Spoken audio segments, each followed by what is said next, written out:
आज हम बात करेंगे समुंदर के एक बहुत ही खूबसूरत और ज़रूरी हिस्से के बारे में, यानी कोरल रीफ के बारे में। लेकिन दोस्तों, इन सुंदर कोरल रीफ पर आजकल संकट के बादल मंडरा रहे हैं। चलिए जानते हैं कि क्या है कोरल रीफ और इन्हें क्या खतरा है और हमारी सरकार इनकी सुरक्षा के लिए क्या क्या कर रही है।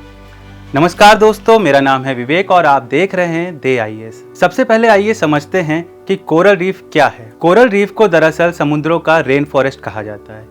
ये असल में छोटे छोटे मरीन एनिमल, जिन्हें पॉलफ्स कहते हैं, उनके कॉलोनीज होते हैं। ये पॉलफ्स कैल्शियम कार्बोनेट का स्केलेटन बनाते हैं, जो कि वक्त के साथ रीफ बन जाता है। कोरल रीफ दुनिया के ओशियन में बायोडाइवर्सिटी के हॉट स्पॉट हैं। यहाँ मछलियों की हजारों स्पीसीज और अदर मरीन लाइफ रहती है। कोरल रीफ ज़्यादातर ट्रॉपिकल और सब ट्रॉपिकल समुद्रों में इक्वेटर 30 डिग्री उत्तर से 30 डिग्री दक्षिण तक पाए जाते हैं। कोरल रीफ के लिए 20 से 28 डिग्री का तापमान सबसे अनुकूल माना जाता है। इसके प्रमुख क्षेत्र की बात करें तो इंडो पैसिफिक रीजन, लाल सागर, कैरेबियन सी और ईस्टर्न पैसिफिक ओशियन शामिल हैं।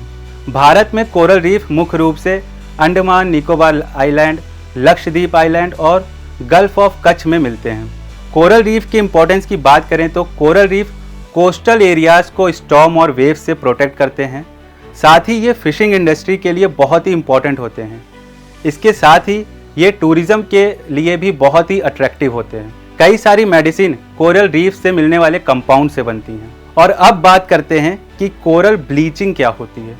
कोरल ब्लीचिंग दरअसल तब होती है जब कोरल स्ट्रेस्ड हो जाते हैं। यूजली ये तब होता है जब पानी बहुत ज़्यादा गर्म हो जाता है। इस स्ट्रेस के कारण कोरल अपने अंदर रहने वाले ज़ूज़ेन्थाइल एल्गी को बाहर निकाल देते हैं। ये एल्गी कोरल को उनका कलर देते हैं और उनका फूड भी प्रोवाइड करते हैं।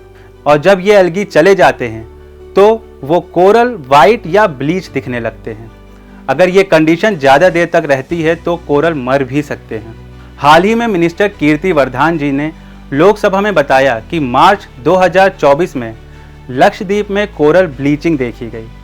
लेकिन अच्छी बात यह है कि 2020 से 2023 तक कोई मेजर ब्लीचिंग इवेंट नहीं हुआ है। लेकिन फिर भी सरकार ने कोरल रीफ को इम्पोर्टेंस देते हुए उनकी सुरक्षा में कुछ खास स्टेप्स उठाए हैं। और ये स्टेप्स हैं, लक्षद्वीप में कोरल ट्रांसप्लांटेशन हो रहा है, जिसका मतलब है न्यू कोरल कॉलोनीज बनाई जा रही हैं। जूलॉजिकल सर्वे ऑफ इंडिया यानी ZSI लॉन्ग टर्म मॉनिटरिंग कर रहा है ताकि हम समझ सकें कि कितनी ब्लीचिंग हो रही है।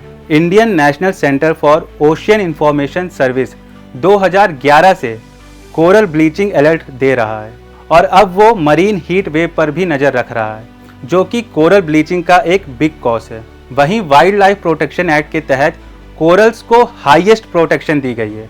इसका मतलब है कि इन्हें नुकसान पहुंचाना या कलेक्ट करना इल्लीगल है। कोस्टल रेगुलेशन जोन के थ्रू 2019 से कोस्टल एरियाज में डेवलपमेंट को रेगुलेट किया जा रहा है ताकि कोरल रीफ्स प्रोटेक्ट हो सके। बता दें, एनवायरनमेंट मिनिस्ट्री ने एक long term coral restoration program शुरू किया है। Central marine fisheries research institute यानी CMFRI एडवांस्ड रिसर्च कर रहा है। वो डीप लर्निंग और क्लाइमेट मॉडलिंग का यूज़ करके ये समझने की कोशिश कर रहा है कि फ्यूचर में कोरल रीफ कैसे रिएक्ट करेंगे क्लाइमेट चेंज के अगेंस्ट। हालांकि अभी तक कोरल ब्लीचिंग का टूरिज्म या लोकल इकोनॉमी पर कोई बड़ा नेगेटिव इफेक्ट नहीं पड़ा है। लेकिन एक्सपर्ट्स का मानना है कि अगर ग्लोबल वार्मिंग इसी तरह से बढ़ती रही तो फ्यूचर में ये एक बड़ी प्रॉब्लम बन सकती है। इसलिए हम सब भी कोरल रीफ की प्रोटेक्शन में सरकार की मदद कर सकते हैं। सबसे पहले हम प्लास्टिक वेस्ट को रिस्पॉन्सिबली डिस्पोज करें, स्पेशली बीचेस पर। अगर आप स्कूबा डाइविंग या स्नॉर्कलिंग करते हैं तो कोरल्स को टच ना करें, उन्हें नुकसान ना पहुंचाइए। तो दोस्तों, आज के लिए बस इतना ही। मिलते हैं नेक्स्ट वीडियो में। और अगर आपने अभी तक हमारे चैनल को सब्सक्राइब नहीं किया है तो चैनल को सब्सक्राइब करिए ताकि ऐसे ही और भी इंफॉर्मेटिव वीडियो आप तक पहुंचती रहें। तब तक के लिए अपना ख्याल रखिए और खुश रहिए। धन्यवाद।